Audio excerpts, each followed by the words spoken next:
কেদো না ফিলিস্তিন, মুসলিম হবে না বিলীন।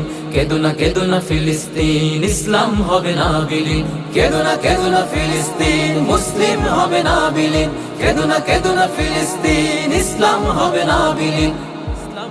ইমামউদ্দিন, সালাউদ্দিন, বাইবার্স ও নুরউদ্দিন ইমানের বলে বলিয়ান হয়ে নেমেছিল ময়দানে।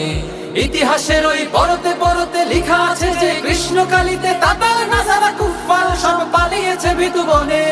তবুও যদি ভুলে যাও জাতি ইতিহাসের সেই কথা, খুব সহসাই নামবে আবার কুৎসিত কালো দিন। কেদো না ফিলিস্তিন, মুসলিম হবে না বিলীন। কেদো না ফিলিস্তিন, ইসলাম হবে না বিলীন। কেদো না ফিলিস্তিন, মুসলিম হবে না বিলীন। কেদো না ফিলিস্তিন, ইসলাম হবে না বিলীন।